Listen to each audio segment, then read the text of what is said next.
Hi കൂട്ടുകാരെ, എൻ്റെ മറ്റൊരു വീഡിയോയിലേക്ക് സ്വാഗതം. എല്ലാവരും സുഖമായിട്ടിരിക്കുന്നത് കരുതുന്നു. ഇന്ന് ഞാൻ വന്നിരിക്കുന്നത് വളരെ സ്വാദിഷ്ടമായിട്ടുള്ള ഒരു മുരിങ്ങയ്ക്ക കറിയുടെ റെസിപ്പിയുമായിട്ടാണ്.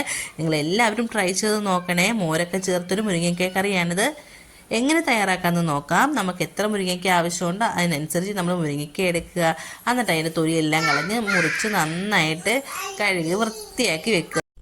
നമ്മളിവിടെ ഒരു ബൗൾ നിറയെ മുരിങ്ങയ്ക്ക എടുത്തിട്ടുണ്ട്. ഇതെല്ലാം നമ്മൾ കഴുകി വൃത്തിയാക്കി വെച്ചിരിക്കുന്നതാണ്. അത് കുക്കറിലേക്ക് ഇട്ട് കൊടുത്ത് ഇനി നമുക്കിതിലേക്ക് ഒരു ചെറിയ സവോള ചേർത്ത് കൊടുക്കാം. അതുപോലെ തന്നെ ഒരു 6-7 അല്ലി വെളുത്തുള്ളി ചേർത്ത് കൊടുക്കാം. ഇനി നമുക്ക് എരിവിന് എത്ര വേണോ അതിനനുസരിച്ച് നമുക്ക് പച്ചമുളക് ചേർത്ത് കൊടുക്കാം. ഇനി നമുക്കിതിലേക്ക് ആവശ്യത്തിനുള്ള ഉപ്പ് ചേർത്ത് കൊടുക്കണം. അതുപോലെ തന്നെ മഞ്ഞൾപ്പൊടിയും പിന്നെ ആവശ്യത്തിനുള്ള വെള്ളവും കൂടി ഒഴിച്ചു കൊടുത്ത് നമുക്കിതൊന്ന് വേവിച്ചെടുക്കാം. ഞാനിവിടെ ഒരു ചെറിയൊരു ഗ്ലാസ് വെള്ളമാണ് ഒഴിച്ചു കൊടുക്കുന്നത്. 1/4 സ്പൂൺ മഞ്ഞൾപ്പൊടിയും കൂടി ചേർത്ത് കൊടുത്തിട്ട് നന്നായിട്ട് മിക്സ് ചെയ്ത് കൊടുക്കുന്നുണ്ട്. നിങ്ങളെല്ലാവരും ഒരു പ്രാവശ്യമെങ്കിലും ഇതുപോലെ ഒന്ന് തയ്യാറാക്കി നോക്കണം. നമ്മളിവിടെ കട്ട തൈരാണ്, ഒത്തിരി പുളിയില്ലാത്ത തൈരാണ് ഇതിൻ്റെ കൂടെ ചേർത്ത് കൊടുക്കാൻ വേണ്ടി പോകുന്നത്. അപ്പോൾ നമ്മളുടെ ഈ മുരിങ്ങയ്ക്കയൊക്കെ നന്നായിട്ടൊന്ന് വെന്ത് വരട്ടെ.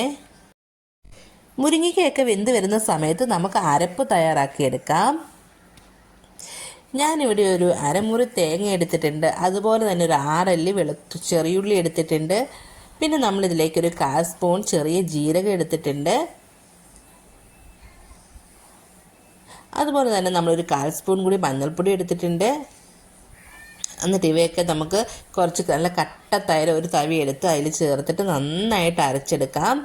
നല്ല പേസ്റ്റ് പോലെ അരഞ്ഞു വരണം. അപ്പോൾ നമ്മളുടെ അരപ്പൊക്കെ നല്ല പേസ്റ്റ് പോലെ അരഞ്ഞു വന്നിട്ടുണ്ട്. തേങ്ങയും ചെറിയുള്ളിയും ജീരകവും നല്ല കട്ടി തൈരും എല്ലാം കൂടെ കൂട്ടി നമ്മൾ നന്നായിട്ട് മിക്സ് ചെയ്ത് അരച്ചെടുത്തിട്ടുണ്ട്.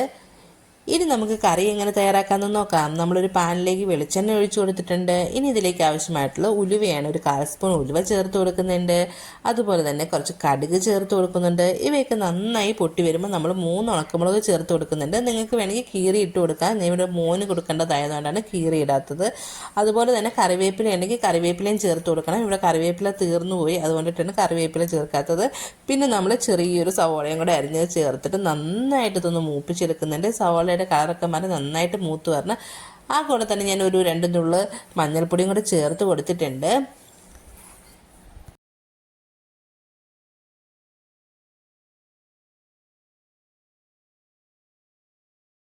ഇങ്ങനെ എണ്ണയിൽ കിടന്ന് മഞ്ഞൾപ്പൊടി മൂത്ത് വരുമ്പോൾ ഒരു പ്രത്യേക ടേസ്റ്റാണ് നമുക്ക് കറിക്ക് കിട്ടുക. അതുപോലെ നമ്മുടെ കറിയിലേക്ക് ഇത് ഒഴിച്ച് കഴിയുമ്പോൾ നല്ലൊരു പ്രത്യേക ഒരു കളറും ഒക്കെ ആയിട്ട് നമുക്ക് തോന്നും.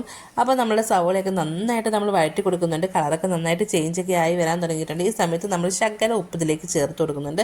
ഈ സവോളയ്ക്ക് ആവശ്യമായിട്ടുള്ള ഉപ്പ് മാത്രമേ നമ്മളിവിടെ ചേർത്ത് കൊടുത്തിട്ടുണ്ട്. നമ്മൾ മുരിങ്ങയ്ക്ക വേവിക്കാൻ വെച്ചപ്പോൾ ഉപ്പ് ചേർത്ത് കൊടുത്തിട്ടുണ്ട്. എന്നിട്ട് നന്നായിട്ട് ഇതിൻ്റെ കളറൊക്കെ മാറുന്ന വരെ നമ്മൾ നന്നായിട്ട് മിക്സ് ചെയ്ത് കൊടുക്കണം. നന്നായിട്ട് കളർ ചേഞ്ചായി വരുമ്പോൾ നമ്മൾ വേവിച്ച് വെച്ചിരിക്കുന്ന മുരിങ്ങയ്ക്കയൊക്കെ ഇതിൽ ചേർത്ത് ഒന്ന് മിക്സ് ചെയ്ത് കൊടുത്തിട്ട് നമ്മൾ അരച്ച് വെച്ചിരിക്കുന്ന അരപ്പ് ചേർത്ത് കൊടുക്കാം. അരപ്പ് ചേർത്ത് കഴിഞ്ഞിട്ടുണ്ടെങ്കിൽ നമ്മളിത് ഒട്ടും തിളപ്പിച്ച് എടുക്കാൻ പാടില്ല.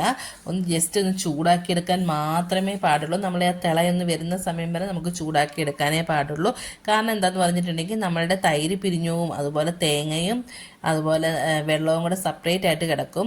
അതുകൊണ്ടാണ് നമ്മൾ തിളപ്പിക്കാൻ പാടില്ല എന്ന് പറയുന്നത്. അതിട്ട് നമ്മൾ നന്നായിട്ട് മിക്സൊക്കെ ചെയ്ത് കൊടുത്തിട്ടുണ്ട് കേട്ടോ.